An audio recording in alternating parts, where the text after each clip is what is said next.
কিশোর কুমারের সঙ্গে কি সম্পর্ক জরুরি অবস্থার? রাহুল দেব বর্মনের সঙ্গেই বা কি সম্পর্ক? কি সম্পর্ক সত্যজিৎ রায়ের হীরক রাজার সঙ্গে? এই সিনেমার সঙ্গেই বা জরুরি অবস্থা কিভাবে জড়িয়ে? বিস্তারিত থাকছে ভিডিওতে। ভিডিওটি সম্পূর্ণ দেখুন ও চ্যানেলটি সাবস্ক্রাইব করুন।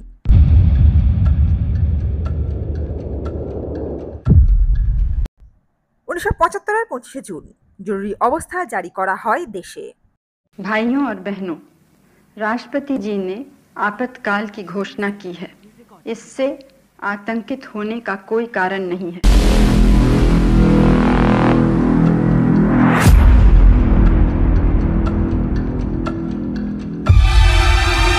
গ্রেপ্তার করা হয়েছিল বহু বিরোধী নেতা, গ্রেপ্তার করা হয়েছিল বহু সাংবাদিককে।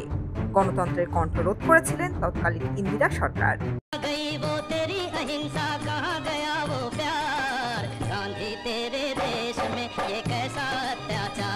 দেশে স্লোগান ওঠে India is Indira, Indira is India.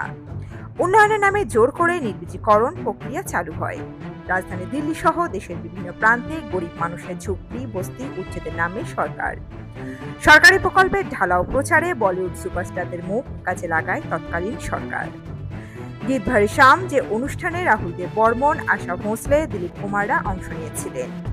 Dilip Kumar নির্বীজীকরণের পক্ষে কথা বলেন।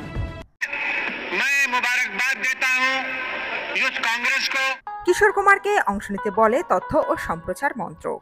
এরপরেই ঘটে আসল ঘটনা। প্রায় 33 বছর হয়ে গেল তিনি আর নেই। বয়স যতই 58তে নেমে থাকুক, তিনি তো কিশোর।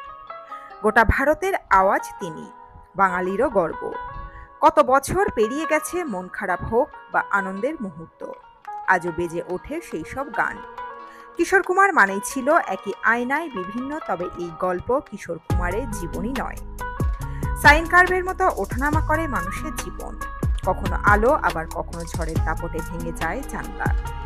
কিশোরের জীবনেও একটা সময় তেমনই ঝড় দেখা দেয়, যার বিপরীতে ছিলেন ক্ষমতাধর ধ্বজাধারীরা। সালটা 1975। ভারতের তৎকালীন প্রধানমন্ত্রী ইন্দিরা গান্ধীর নির্দেশে গোটা দেশে জারি হলো জরুরি অবস্থা বা ইমার্জেন্সি পিরিয়ড। দেশের ইতিহাসের এই অধ্যায়টির কথা নতুন করে নিশ্চয়ই আলোচিত হওয়ার নয়। সংবাদপত্র থেকে শুরু করে সমস্ত গণমাধ্যমের মুখ বন্ধ করে দেওয়া হয়। সমস্ত কিছুর উপর জারি হয় সেন্সর। সরকারের নির্দেশ না মানলেই সঙ্গে সঙ্গে কারাবাস। মোটের ওপর দেশের স্বাধীনতার পরিসর বলে আর কিছু ছিল না। 1976 সালে ইন্দিরা গান্ধী এবং তার মন্ত্রক একটি সিদ্ধান্ত নেয়।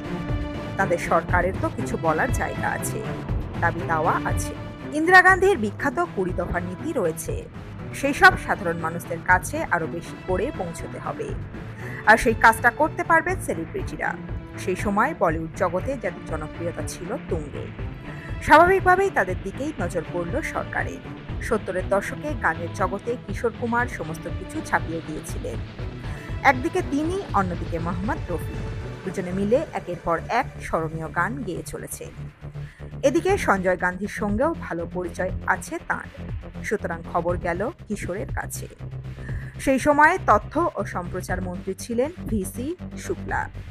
তার তরফ থেকে বার্তা গেল কিশোরদার কাছে। তার গানের মাধ্যমে তখনকার সরকারের কাজ এবং কিছু নীতির যদি প্রচার করে দেন। কাশ্মীর থেকে কন্যাকুমারী সব জায়গায় পৌঁছতে এই একজন মানুষই পারতেন, কিন্তু নাকচ করেন কিশোর কুমার। এমন কাজ তিনি কিছুতেই করতে পারবেন না। নিজের গানের মাধ্যমে কিনা সরকারের হয়ে প্রচার করতে হবে। তিনি তো রাজনৈতিক ব্যক্তিত্ব নন। নিজের নৈতিক জায়গায় বারবার অনড় থেকেছেন কিশোর কুমার। এবারেও তাই থাকলেন। জানতেন বিপদ আসবে, আসুক, কিন্তু এভাবে সমস্ত মেনে নিয়ে কাজ করা যায় না।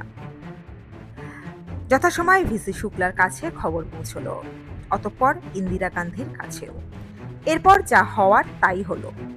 অল ইন্ডিয়া রেডিও, দূরদর্শন সহ সমস্ত জায়গা থেকে কিশোর কুমারকে ব্যান করে দেওয়া হলো। তার গান শোনাও যাতে না যায় সেই ব্যবস্থা পাকা করা হলো। তার আগের বছরই সেন্সর বোর্ড আটকে দিয়েছিল আঁধি সিনেমাটি। সঞ্জীব কুমার, সুচিত্রা সেন অভিনীত সিনেমায় গানও গেয়েছিলেন কিশোর কুমার। আদি ছবিতে সুচিত্রা সেন এক মহিলা রাজনীতিকের চরিত্রে অভিনয় করেন, যে চরিত্রে ছিল অনেকটা ইন্দিরা গান্ধীর ছায়া। জরুরি অবস্থা প্রত্যাহার হয় 1977 সালে। হীরক রাজা দেশে মুক্তি পায় 1980 সালে। হীরক রাজার যন্তর মন্তর ঘর, যেখানে সরকারি মন্ত্রকের প্রচার সাধারণ মানুষের মগজে পুড়ে দেওয়া হয়। মুক্ত চিন্তা শিক্ষার উপর নামে সরকারি খড়গ।